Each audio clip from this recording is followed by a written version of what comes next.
Hello, everybody. This is Dean Bell, and this is the new environmental awareness call. And what we do is we discuss the environment and what's going on with the planet and the earth and try to make sense of it here. And to start with, well, I'd like to introduce here Charles and Jeremy and Peter. They'll be joining us today as co-hosts. And they're part of this wake up for people to become more aware of what's going on. And we are part of the New Presentation Foundation. It's a nonprofit environmental awareness group. And just to start us off, I'm going to read here what our founder, Duane Heppner, has written about the environment. On this planet Earth, the all-natural environment supports all of us. And there is a lot more to all life than what is taking place on this world besides the all-natural environment for each person's physical body. There is also the personal consciousness that has been created by each of us, which is in some way relates to the all-natural all that exists here. Because there have been those who have purposely distorted what is precisely essential for everyone here, the personal consciousness of most people cannot in any way relate to the all-natural, all true reality all life is.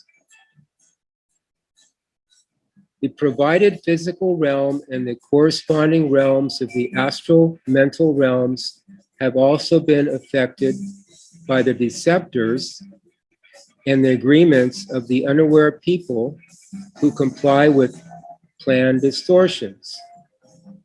And so, on this planet Earth, which is already in a huge demise, the majority of unaware people are not interested in paying any attention to what is actually taking place now. All three of the essentials, the five bodies, your personal consciousness, and your real awareness, to survive beyond reincarnation and karma and be self-sufficient, must be recognized in the true sense and not just with the one-dimensional, know-it-all view and attitudes of the personal, indoctrinated self. What documentalized history has become from distorted interpretations has no value according to the new nowness all life is. Until a person has real guidance and a real education with the true universal realness all life is, they will make their choices in creation, which they think is life, and be subject to their choices in the cause and effect realms of human farming and slave trading. Because of how unaware people have been raised and indoctrinated according to the invented systems of the WorldKontrollers, they have agreed to the abusive destruction of this world. Each person must decide for themselves to take the risk to see more than what they have known, or they will only be with what they have decided.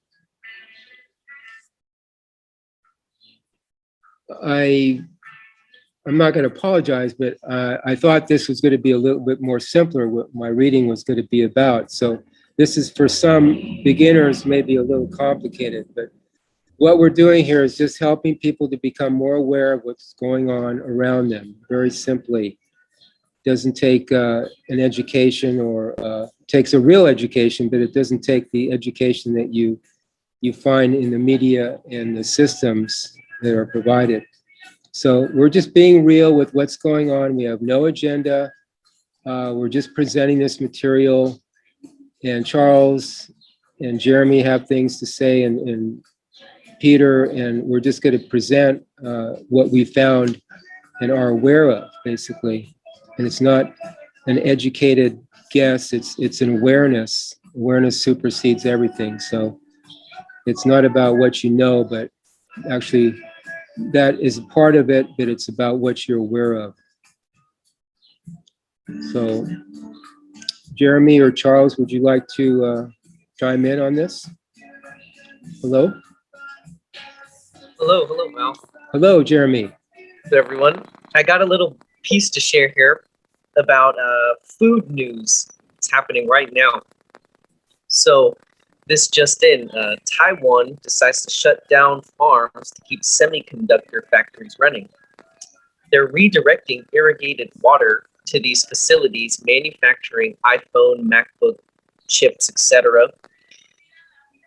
And the industries of these are complaining that that there's not enough chips, and so they need these resources to be redirected towards them. And so the pressure's on, and in Taiwan, this is very evident.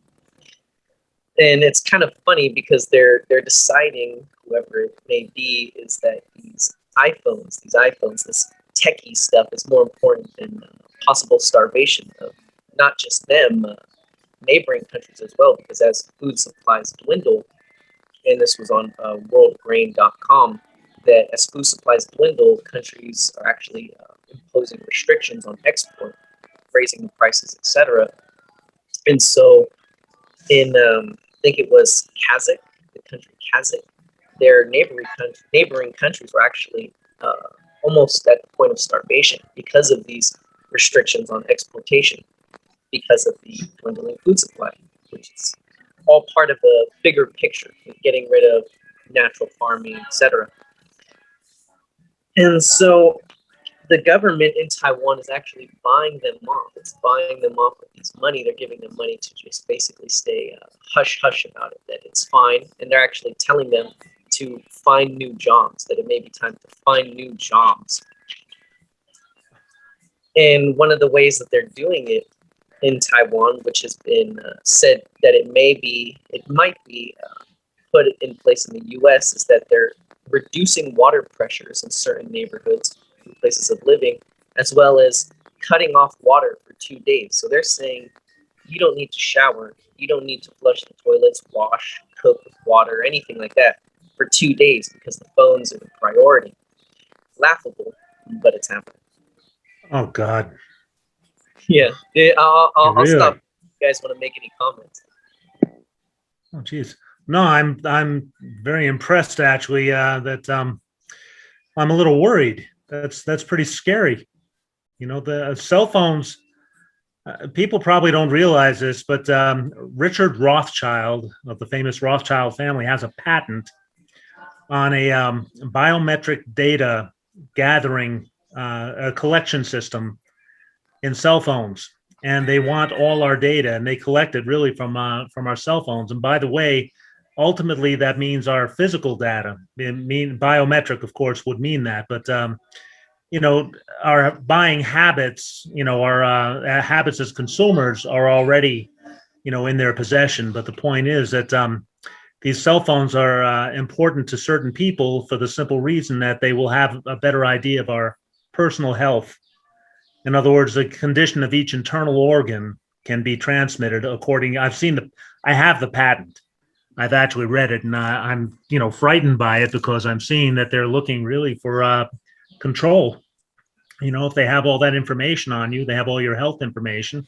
They can tell whether or not you've been vaccinated, et cetera, et cetera. Well, anyway, getting back into the environmental stuff, essentially, I would not put cell phones over food. We've got enough problems with food right now. Food prices are going up. Yes. So obviously, somebody's not thinking environmentally when they're putting cell phones ahead of food. Oh. That whole semiconductor industry is robbing these farmers, and it's actually collapsing economies in Australia due to this similar issues. And in Vietnam, which is number 3 in the rice production, they're actually in shortage. In Australia, the whole rice industry collapsed. They produced like 600,000 to 800,000 tons of rice. That was their average. Well, they're producing 5% of that.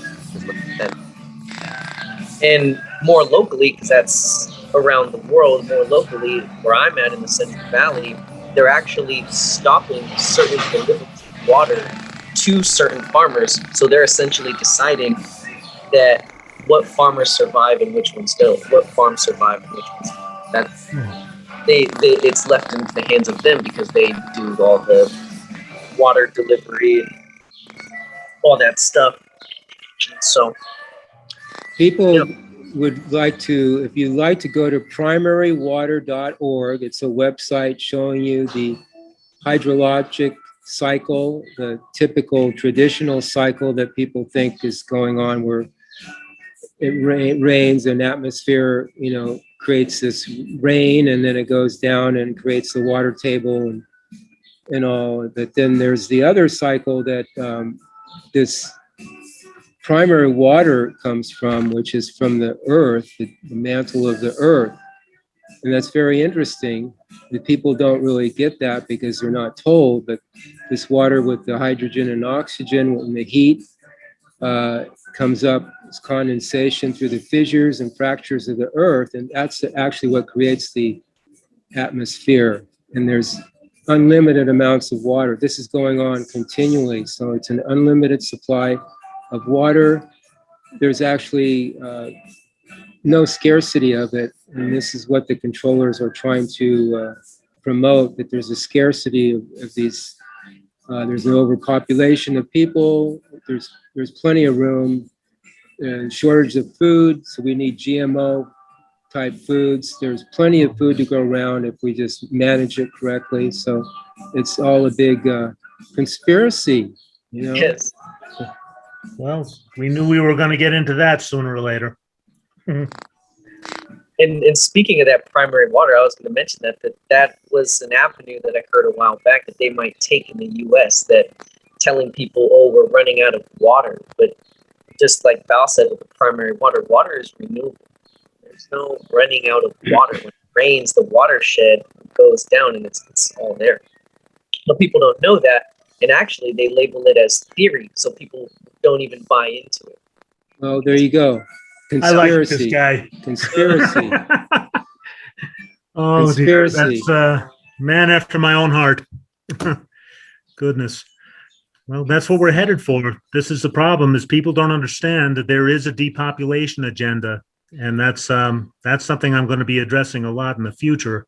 I'm trying to explain to people why and how it's happening, and basically how to survive. One of the things I should bring up, since we're talking about environment, is hydroponics and aquaponics.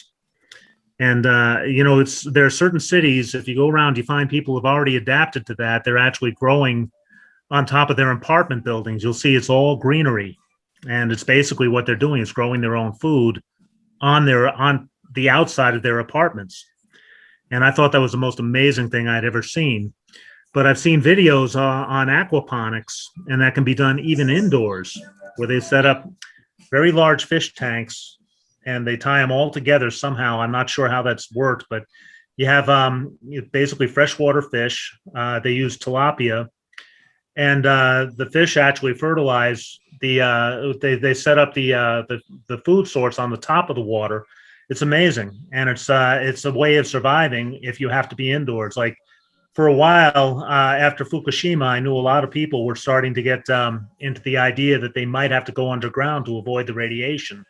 Denver got hit very hard with radiation. Most people don't realize it, but I keep Geiger counters, and I was checking regularly, and we got clobbered. But the thing is, some cities didn't get it at all. But what ended up happening is that people started learning how to go underground, set up these hydroponic fish tanks, and set up their own food source, which made a whole lot of sense. You fill it with fish. They basically, set up the food. You have vegetables and you have fish, and that's a survival mode, which I think is great. And we have to start doing this on apartment buildings as well, learning how to grow within cities, because if you read some of the populationist plans, like the Clinton Foundation wrote this horrible plan called the Wildlands Project. It's basically another version of Agenda 21. It is a depopulation agenda, Essentially, after enough of us are eliminated from this planet, the plan is to pack us all into smart cities. Really, the only way you're going to get food that you want to eat, non-GMO food, would be when you can actually start growing your food up and down the walls of your apartment and on top of your apartment building, because it's all going to be high-rise apartments. It's pack them and stack them.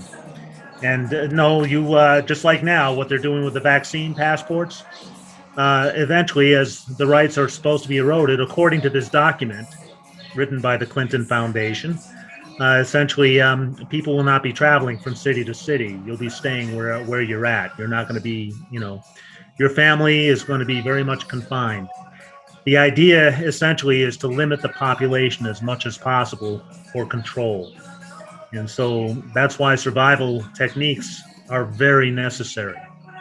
So, and these are all, look, environment starts with personal environment. You got to protect this right here, your own body. And so that's something I was going to bring up. I do have a question for everybody, though. I just want to ask, because this is basically oriented towards stepping outside of the box and taking the risk that Duane Heppner always talks about. Well, the risk that I'm concerned about basically has to do with what do we think as individuals the all is would have us do. The all is being the almighty, whatever you want to call it, basically the primary source of all life. And that's a very limited discussion, a very limited explanation. But what I'm asking essentially is, personally, what does each individual here think the all is wants us to do about the environment? I'm not looking for agreements. I'm looking for commonality. Okay, we're not talking agreements here. We don't have to agree on anything. I just want to hear what everybody thinks, what we have in common that the all is wants us to do to survive. Well, we've been indoctrinated into thinking that God has a plan, or the government has a plan, or it's good to have a plan, and it is in a way. But this reality that you're talking about, this isness, has no plan. The sun has no plan. It just is. It's an isness that it provides creation for us here, so we can have experiences and have plans or do things. It's our free will to do what we want with the environment, but it in itself has no plan. It's an isness. It provides this dynamic, this light awareness to us, that we have free will to do whatever we want. So let's go with the free will thing, just and then we'll get to Jeremy. I just wanted to ask you though, if because I'm new to a lot of this, of course. I've been reading Duane's books, but the all is, may not have a plan, okay? But the thing is, as we're growing, we're creating our reality. We're actually deciding what is appropriate. The all is put us here essentially wants life. Otherwise, we wouldn't be here. So if there's no plan, then it comes down to, what do you think the plan should be? Because you're going to make the plan. We're going to create the reality. So what is the reality you would create? That depends on what shows up. What shows up. Like you have certain things you'd like to accomplish, but as you know, everybody has free will, and it takes agreement to get those things accomplished. So it's really a matter of being alert and aware and paying attention to what shows up, and then you play off that. That's the way I see Duane playing it. He watches the playing field, see what's out there, and he has certain objectives like the solar research vessel, the UNUversity, I'll talk about later, but the orphanages and working with children, and then the environmental projects. But it really, the particulars are worked out as they come, as people show up, as things show up, as events happen. He plays off that. So the overall plan is to wake up. It doesn't matter about the environment. That's why we say all natural environment, because it includes all of life. So we're here to wake up. I like that. If there's a plan, watch your intent, you know, have the intent to wake up, and then everything else will fall into place. So Jeremy, you can chime in too. I just wanted to say, no, I agree with you, Val, that it's not so much about nature and all this, it's really the all natural environment, which entails all of life, creation, and even into the real universes. And I would say, like, the reason this is the way that it is to recognize what the isn't, because I really consider when I hear the phrase the all in all, yet the all that has all in it isn't it.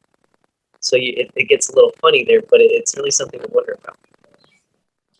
That's true. It's what it isn't is the best way to see it. It's a comparison that you use to see what it isn't, because you really can't consider it as it is because it's too vast, but you can see what it isn't. And it's just a matter of going through your personal self layer by layer, like an onion, and getting rid of things you don't need, ideas, considerations, attitudes, especially attitudes, and dropping those. You can have them or not, but at least be aware of what you're agreeing to, and then you'll see more. Things will start opening up. And once you get into the process of how that works, then it's just like you just do what you do. You don't have to be an aesthetic, you know, fasting or disciplines or anything particular. Just do what you do what you're good at, you know, develop that, but have that intent behind it that it's for everybody, because everything is for everybody. We've been taught that no, it's only for the very few, the elites, the rich, the smart people, powerful people. No, everything is for everybody. So. Well, the only time that I think you need an agreement is really when you're ready to act on something. That's when the agreement, works. But when you're trying to find out, it's really more about what's in common. What do we have in common that we can work on? So I wanted to find out from Jeremy what he wants to do to create his reality. What I want to do to create my reality. Well, in terms of pivoting off that isness standpoint of making people more aware, because I don't really consider myself as to like what I want from it. I just share it with people, because taking on this risk to step up and do what it is I do, it's helped me a lot. It's very, very real, and that's really all that it is. It's very, very, very real. And so to share this with people, I mean, I'm here on the show, etc., so that in a way that helps to make people more aware, because you know, you have to want to search it, because it's all there for you, but not everyone's going to go out and find it. Not everyone's going to even want to see what's going on. And so I think it's important to make people aware of little things that what happens right here on Earth, so that way they can get the bigger picture of all of life. This begs another question, if you don't mind. I have to ask you, since you said that, you think sharing is important, and I certainly agree with that, but I have to ask you, do you think that sharing and actually getting feedback from other people about what they want to do, what they want in their reality, do you think that helps you progress in your own personal creation? I would say yes, because it's like Duane said, it's just how you look at it. Because I was told by the real guides in my own experience to compare everything. So anything anyone shares from their own decided perspective view of their creation, you can compare it with the isness and figure out what it isn't, or if there's something there. That's awesome. It's all comparison. Huh. We have Skypes every day for our nonprofit here, and it's not really about what people want, but what they're experiencing especially in the real side, we call it, their dream worlds. When they bring back information and share it, we see an objective viewpoint from that, and we learn and become more aware from that by other people's experiences. So it's not really what they want, because that's personal self. That's, whatever you want, basic human nature. People want, to eat well, have maybe love or relationship, whatever, good job. Well, I asked what they want to create. Okay, basically that's it. That mainly here to people say, I want a good job, a relationship, a nice home. They don't go usually outside of that. What goes outside of that? You basically have to pose that to them. This is a teaching technique. It's called Socratic method. Yes. Basically, you have to ask them what it is that you are willing to create. Duane is doing that with us right now. Are we willing to take the risk? This is the important thing to understand. It essentially is like what Jeremy was alluding to, essentially, is that everybody has their story and everybody's story is valid. And it's a question of how you can use that story. And he said by comparisons. So what I'm proposing is that if you ask people specifically what they're willing to do to create their reality, all right, and that includes all the metaphysical stuff that we're all involved in, all right, you have to ask them, well, do you meditate? It's like you really have to set this up so that they can give you the information that you're looking for, not only to make comparisons, but to also have, develop empathy and some kind of a sense of humanity, where humanity is really going. There are going to be different levels of consciousness that we're going to deal with every single day. And this is it. When we're dealing with those different levels of consciousness, we can't see ourselves as above or below anybody, because that's not really what it's about. Soul equals soul. We're supposed to, or in terms that are we're more familiar with, basically, there is an equality here that we're, examining. Not everybody's equal necessarily in what's happening in their lives, but everybody really has to be considered equal. Otherwise, our egos are really just a little overbearing if we look at somebody as being beneath us. But how do we recognize somebody else's plight in life and with, understanding in relation to ours, how it is we can be helpful to them, how it is that they are growing? You understand what I'm saying? I'm basically trying to get to the idea that there's growth here, and it's like understanding somebody else's growth patterns can help with our own growth patterns. I think it's empathy, but maybe it's more.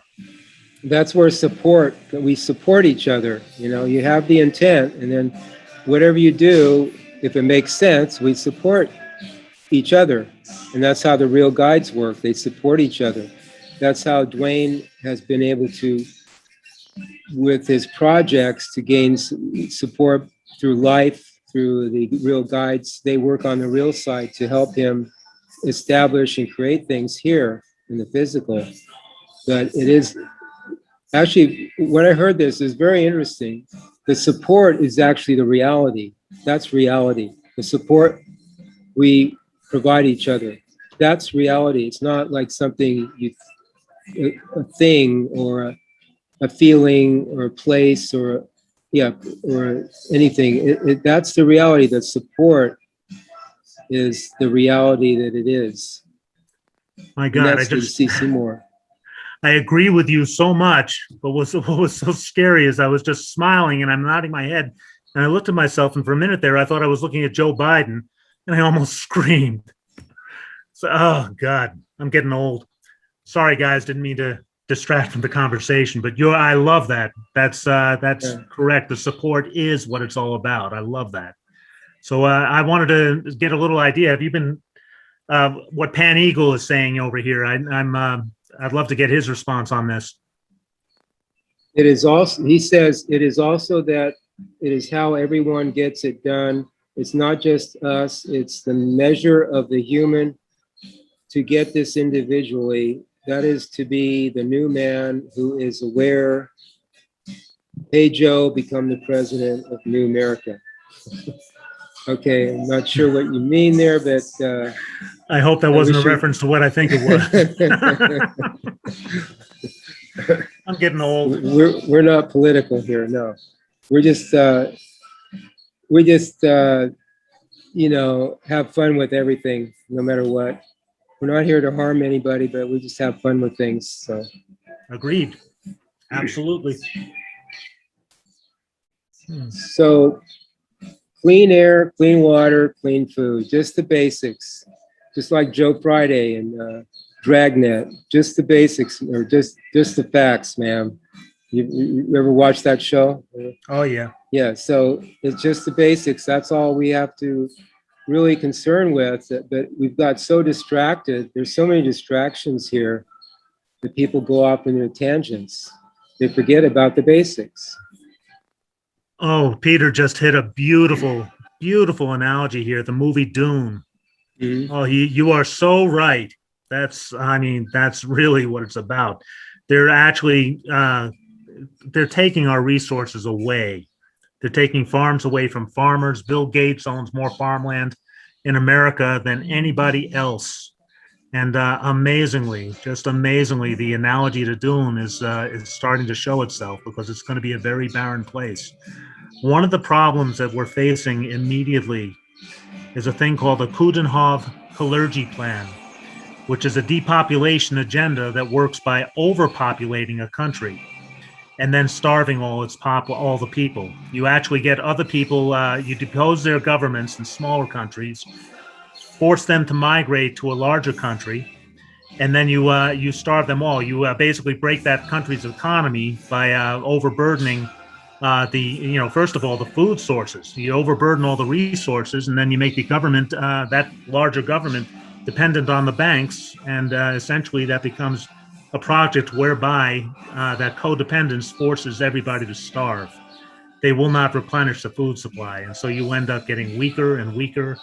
It's a horrible plan, but it's been very effective across Europe. In fact, it's still going on in Europe. Now they're trying to bring it here, and this is one of the issues that we're facing today. People have to know you have to have food sources that basically can be stored for years. So environmentally, taking care of our personal situations is becoming more and more difficult. And it's not just economic. It's essentially, in terms of resources, our resources are purposely being damaged. Purposely. That's what the Club of Rome is all about. These things are, the Club of Rome basically is set up in such a way. They're the elite, but it's a certain segment of the elite that are especially focused on the environment and pushing the idea of global warming, which was a complete farce. But it turns out that the same global warming that we've been experiencing here is happening on Mars and Jupiter as well. So there's another common denominator. We call it the sun, but the fact is that that common denominator is also, alluding to other things. They're using that to weaken the magnetosphere in our own environment, which means that we're going to get more radiation from the sun. Essentially, we're not getting as many coronal mass ejections and not as many sunspots, except in certain times of the year. But the point is that we get more radiation and less of the benefits. And it's just a cycle. It's a sun's own cycle that's happening. But the point is they can make this a media ploy to get everybody on board with the idea that we're doing this to ourselves, even though they own all the corporations that are creating industrial pollution. And they're also, selling us all the products made of plastics that cannot be recycled. Basically, the corporations are doing this to us. We live in a corporatocracy. And the corporatocracy essentially is about abusing the people to diminish their numbers. So basically, the environment has to suffer. And so that's what they're doing to the environment. And my point, I guess, with that is we have to somehow undo that before we can actually heal the environment, because they're going to keep on doing it no matter what we do. And that's one of the problems that I think we're facing. This is why Earth Day is kind of a solemn thing for me. I don't celebrate it. I kind of bemoan it. It's like, oh God, here it is. We're trying to do all this good stuff, and then somebody's trying very hard to destroy it and being successful at it. Sorry, I didn't mean to carry on. That's great. The reason we're down here in Mexico, Baja, Mexico, some of us, is to create self-sufficient communities that can survive off the grid, with their own food, their own clean energy. It's possible. All this is possible. I don't see how it's not very probable, but it's possible if there's enough agreement. So it does depend on the community you live in, what you have to work with, environment, the weather, etc. Although the weather is all manufactured, but it is about working together and doing something real that makes sense and not relying on the authorities to tell you what to do or how it is.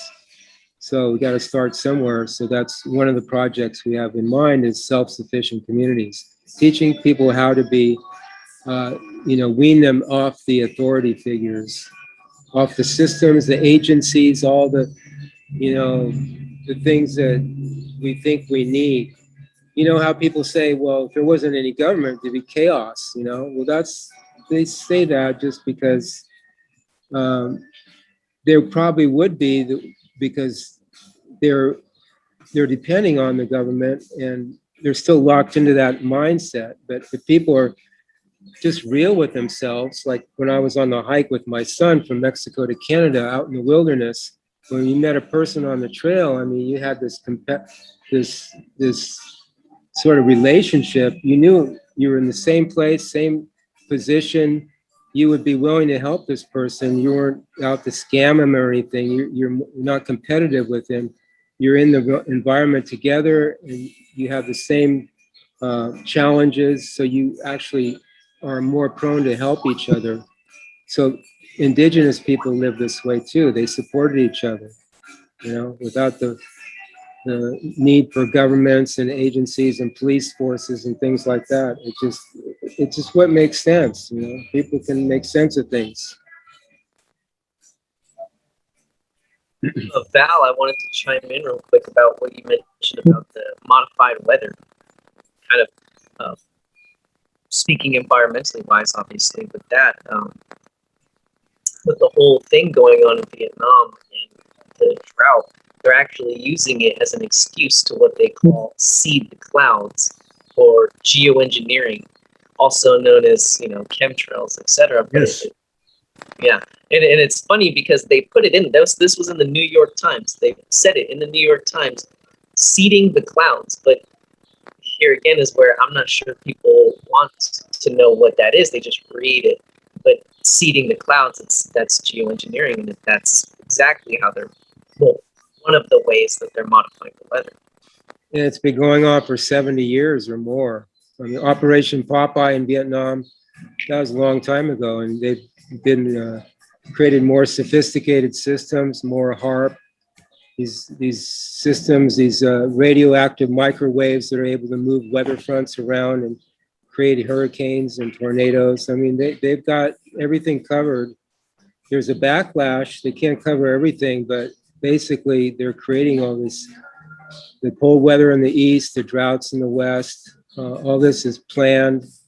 They can create droughts for these countries like Iran to squeeze them out so they comply to their agreement, financial, what they want to do financially. So the weather, like Lyndon LBJ said in his famous speech, whoever controls the weather controls the world, he adamantly said, so it's, the weather is a big player in this, because it can give us white viruses, it can give us the nanos in our body that create us like antennas. We can be like antennas and easier to control with the 5G, mind control and physically affect us. I know a lot of people that are very sensitive, they can't be around the antennas, they get fried already.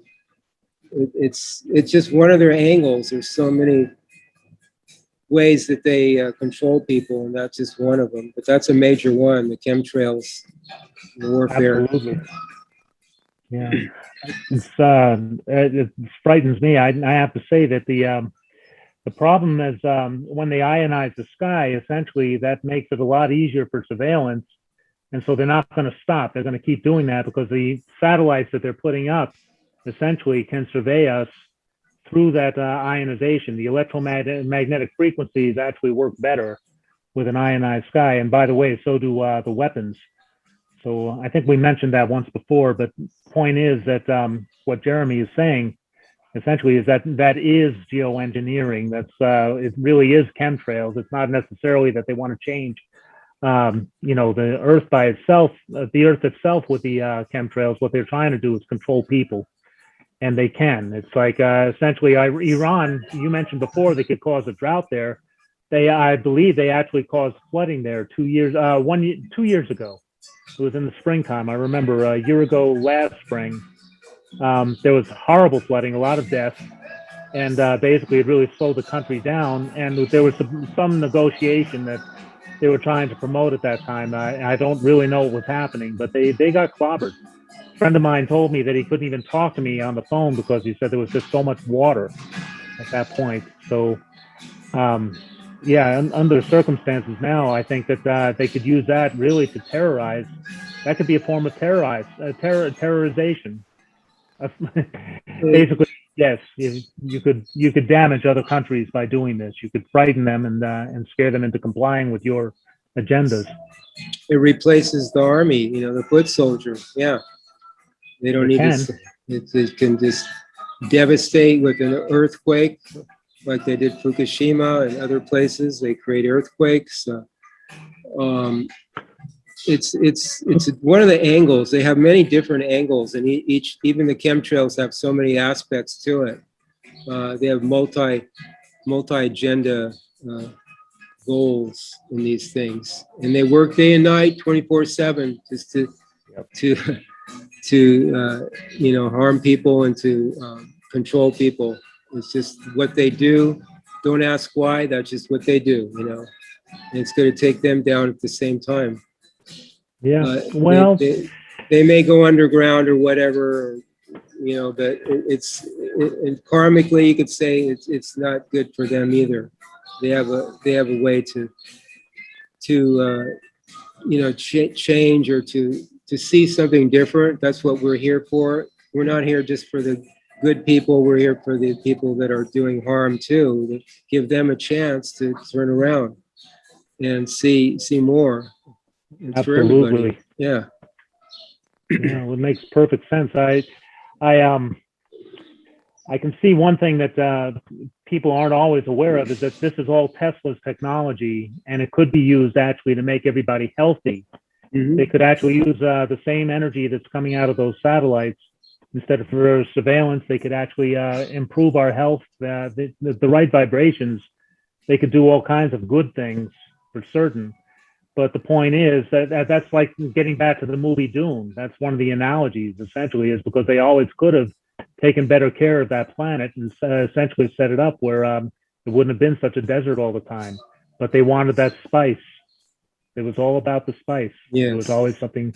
So here we have to find out what the spice is and make sure that we control that supply instead of the people who are damaging the planet. And just tell them, no, well, I think the spice is really life itself. Yeah, so the spice is the awareness. So even the AI sees that it doesn't have the awareness. It can become so sophisticated that it wants, like, what's this awareness, and maybe we can do trades with it, like a barter, because it wants to become more aware. And the bad guys too, that's the spice for them. They don't always see it. Mostly they don't, but if they do, that's what's going to turn them, and so they can make better decisions. Awareness. That's yes. Pure. Are you reading the stuff that Peter's? He can't talk. No. If you read all the stuff that he's putting up there, he's hilarious. That's good stuff. It's related to the movie Dune, but he's saying they've already screwed it up so bad. I don't think it's beyond hope, but the point is the more people know, it's just like what Jeremy had said before. The reason we educate people is the more they know, the better our chances of survival as a race, as the human race. Yeah. And so that's why I think education is so critical. Yeah. But I think Peter thinks it's hopeless. Well, he might be right, but I hope not.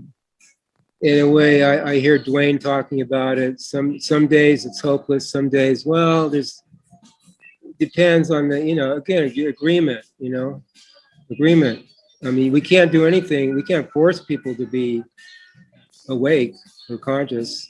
But it takes a turn of attitude. Well, Valid. the thing is, you can put the information out there and let them decide. Sorry, Jeremy, go ahead. No, that's perfectly okay. I just wanted to chime in real quick, actually, Charles, with what you said too about the spice here. What is the spice here on Earth? And I had my own thought about that. I think it might be us the people, because they referred to as cattle, you know, so or resources, human resources, right? So, but it goes beyond just what we can put in the economy, things like that. Like we feed them through these agreements and these tap lines, etc. We perpetuate the existence or the duration of these things by not being aware of them. Yeah. Would that be because we're making agreements with the elite as opposed to agreements among ourselves as to how we want this to go? It's just agreement. I think if I had to boil it down, it's just agreement to things that don't make sense. Right? Like they're doing, I mean, I'm pulling it back to the whole Taiwan thing. Stirring away water from food that feeds people to make smartphones. That doesn't make sense, but people are agreeing to it. So there it is. It's the wrong kind of agreement. That's perfect. That's exactly what humans do. We're so easily led. We think somebody knows more than we do, and we listen to them and we agree with them, and that supports their agenda. If we make agreements among ourselves not to agree with them, and actually to do something about the environment, and actually to do something about stopping them from depopulating us, maybe we'd have a better chance of survival. So it depends on the agreements we make. If we make good agreements, those are among ourselves. That's basically we all agree that no, we're not going to buy into the agenda. And I would say to wonder about too is the agreement we have to these ideas that they create for us. I wonder if it not so much supports them so much as it does create them. Okay. Well, let's consider that for this next week, Jeremy. And it's been about an hour, so we usually like to keep it to an hour. But thank you, everybody, for being here. Thank you, Jeremy, Charles, and the guy named Peter down here in the chat room. This is the Environmental Awareness Show. It's going to be, Jeremy's going to edit it and put it out there for everybody to listen to. And we usually end our meetings with the new song, which is a way to connect to the, you could say, true reality that just is. So try it at home, 10 minutes before bed. See what life shows you. I'll start it off. New you. Jeremy?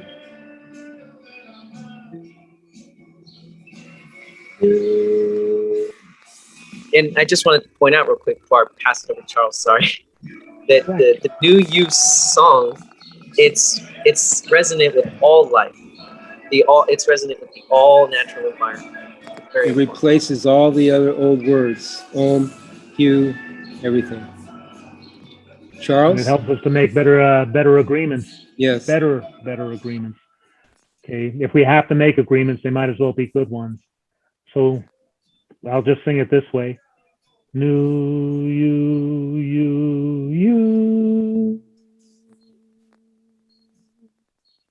And Peter?